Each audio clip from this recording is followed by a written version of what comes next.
Hi, I'm Alex Archbold, and I've been buying and selling antiques since I was 9 years old. From basements to scrapyards, I'll look just about anywhere I can to find lost antiques and collectibles. And sometimes I'll go big and buy everything. I never know what's going to happen or who I'm going to meet. This is our life, this is our adventure, and this is Curiosity Inc.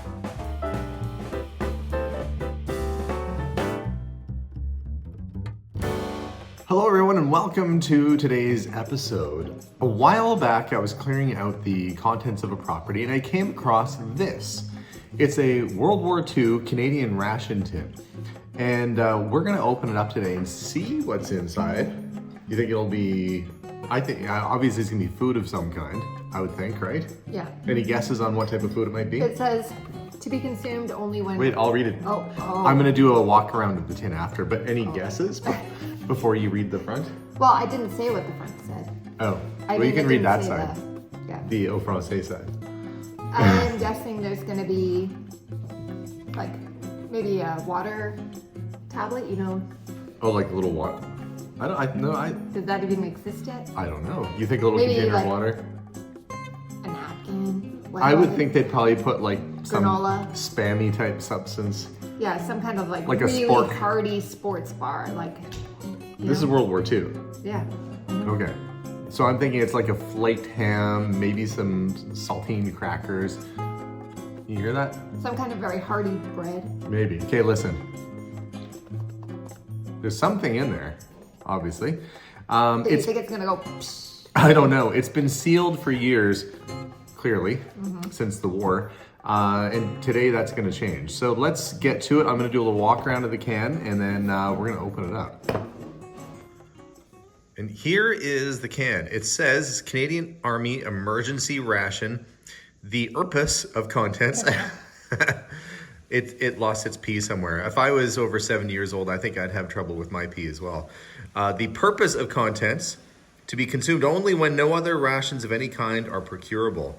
Not to be opened except by order of an officer. Well, we're not doing this with an order of an officer. I imagine it says the same thing in French on the other side. To open this can, it's fairly simple, somewhat simple. There is a little tab right there. See that? It's got a little bit of tape on it, probably so it didn't get caught on anything. And on the underside, there's a key. So we're gonna take that key off and see if we can get that tape off as well and try and open it spam cam style and discover what's inside after all these years.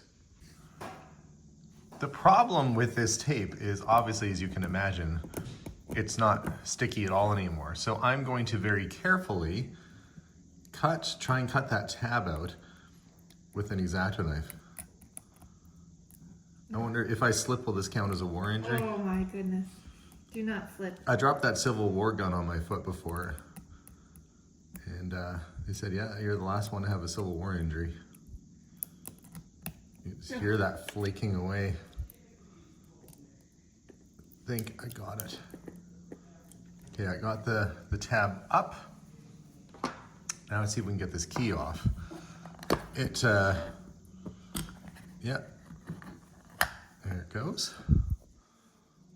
And the key should go, I guess, like that. Mm-hmm. You know what? I've never actually opened a can of Spam or anything like that before. Oh, it's actually working. Look at this. I see something. I hope we don't get in trouble since we don't have a military officer with us. But yeah, at the same exact time that I'm doing this, we also have some fellows here fixing the tile in our main floor bathroom. So they're coming and going. They're probably thinking I'm crazy. Like, if they're listening in on the conversation, they're probably wondering, what's this guy doing? Okay, I think that should do it. Let's see what has been stored in here all these years. A little bit of cardboard. Okay. They look good. They look like they're still crackers. If this chocolate bar has a white surface, it will be the result of excessive heat. However, this whitened surface does not affect the eating quality of this chocolate, and it will retain its full food value. Product of the Fry Cadbury Limited. Cadbury chocolate's still around. That was based in Montreal at the time. And so look, we have an emergency ration of chocolate. If this chocolate bar has a white surface, you guys want to see what a World War II chocolate bar looks like? Mm-hmm. Okay. It feels like it's probably about the right size it should be. Look, it still looks like chocolate. I'm gonna smell it. It smells exactly like a proper, and it's still soft. Look, it's just flaking off. You know what? It looks good. Okay, so let's have a look and closely examine what came in it. There was 6 crackers total. They're wrapped neatly in plastic, and then you've got these 2 bars of chocolate, which are labeled Canadian Army Emergency Ration. Paper label, Cadbury Limited, Montreal. Upon opening the chocolate, it actually still looks like chocolate. It doesn't have any mold or weird stuff going on with it. It looks like it could have been made recently. And as for the crackers, I'm gonna open this one up over a plate because I don't want to get crumbles all over the place. But we'll get this opened up here and let's have a look and see what we got for crackers. Okay, the crackers are fairly thick. It's like the size of 2. I was right about the saltine crackers. I figured that'd be a good thing. Let's see if it still breaks easy or if it's stale. Okay, here comes the snappy test, and oh, it's a little stiff. But you know what? These might have been stiff crackers to begin with. I don't know if they were that stiff though. Okay. Now, I guess if you were really in need of some food, you know, having some chocolates and crackers, this would be part of the kit you'd carry with you. You know, it could sustain you for a while. They say to eat it really slowly. So this is the emergency meal right there. Let's see if the chocolate snaps. Oh yeah, the chocolate snaps, no problem. I'm telling you guys, it looks like normal food after all those years. Okay, I'm gonna give it the smell test now. Okay, the smell test number 1 to see what the cracker, if it's stale, if it stinks, I don't know, let's find out. It's hard to say because my fingers still smell a little bit like the chocolate. What do you think? It doesn't smell like a saltine cracker. It smells like a vanilla wafer cookie. Are you gonna? You know, it's funny. It looks perfectly fine. It smells like a vanilla wafer. Yeah, but it doesn't smell bad. There's no mold or anything on it. Is it kind of squishy? You know what? What the heck? Oh, it's a little dry.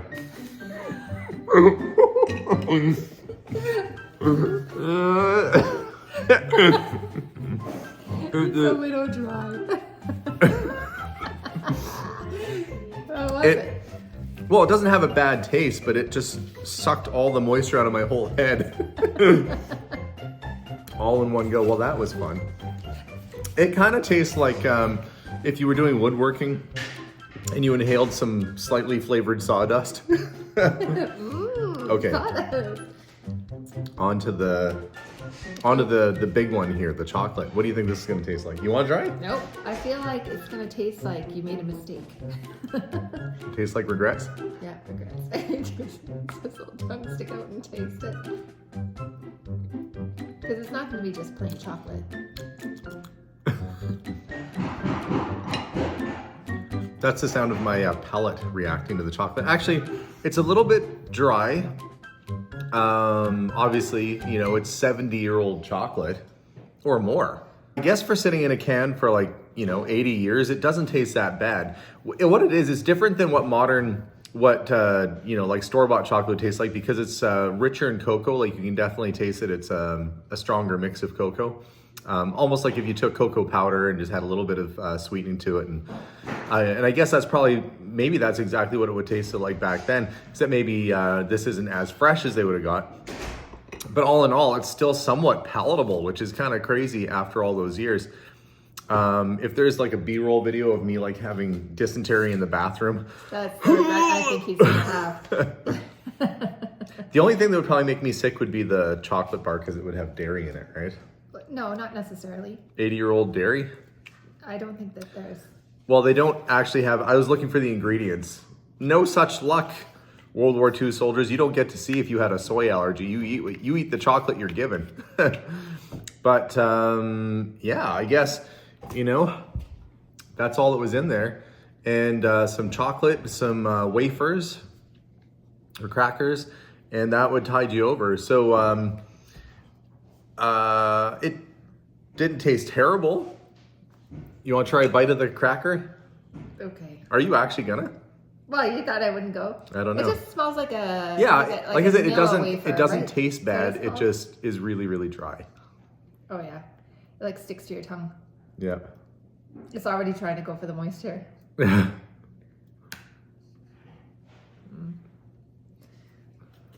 don't recommend that. That's not a regrets. Wait a minute, you made that same face on a wedding day. The face of instant regret. It's not. I don't know if it's just stale. Maybe it was just a regular cracker, and I think it smells like Nilla. No, you guys don't eat it. If you have the opportunity, feel free to just don't do it again. The dog's upset by my decisions. And you forget I swallowed mine. Yeah, it just tastes like wood chips.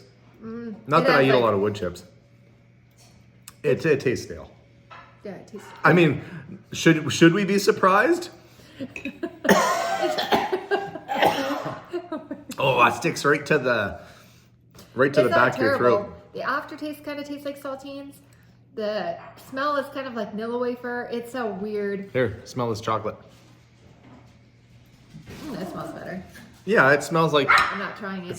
cocoa. Yes, our dog has a balloon, and he thinks he needs to attack all things balloon. Yeah, all the attacking is happening right now. Well, I wasn't expecting to do a taste test of this thing, but I guess when we opened it up and realized it wasn't a meat product and it didn't smell terrible, why the heck not? Would I recommend you go out and buy some World War II ration tins for eating? No, likely not. The chocolate didn't taste terrible.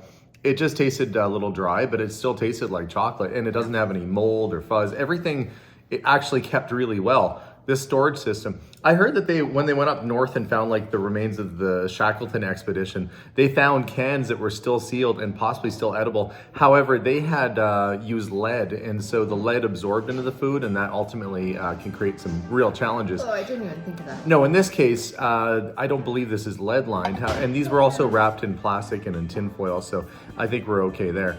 But yeah, definitely kind of a neat opening video. Melissa, thank you for being a trooper. Oh, you're welcome. I thought I was going to be eating a Nilla wafer. And Canadian military, if you're watching, I apologize. We did not have official permission from an officer. You needed an officer to tell you when you could open your crackers and chocolate. I guess if you would have told some guys that there was chocolate and... Yeah, if it would have said on the outside of this, like chocolate and cookies, that thing would have been open on the first day probably. So when they say emergency ration open, what does it say? Use only if there's no other rations procurable.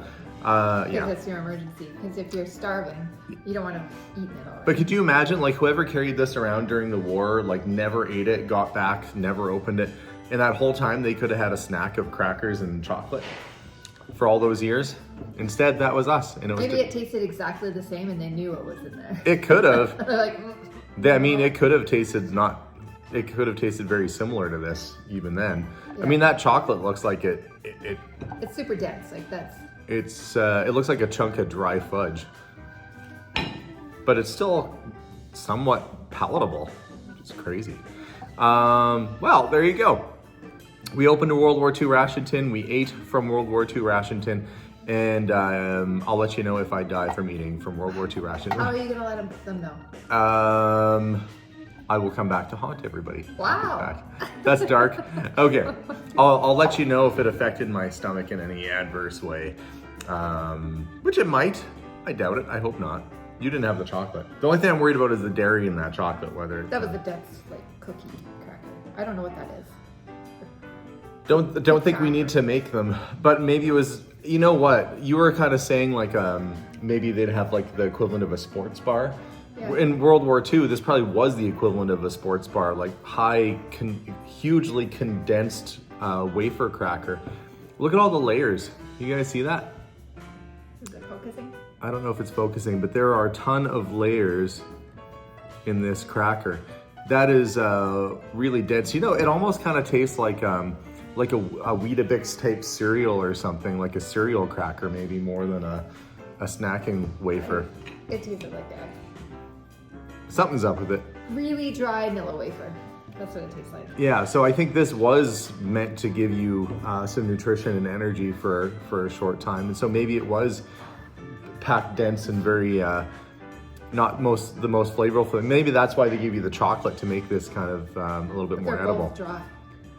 Yeah, but maybe together, They're delicious. maybe it's like, There's only one way to find out. no, I'm not taking it anymore. I've had enough of that already. I have Having regrets? legitimate concerns for the welfare of my stomach after eating all that. But guys, there you go. I've been hanging on to this thing for a while to try and open it and see what was inside. Now I know, mystery solved. So guys, thank you for watching today's video. Don't forget to hit that subscribe button for more videos. And yeah, I guess we'll see you soon. Bye for now. Bye, everyone. Bye everyone. Take care. Bye.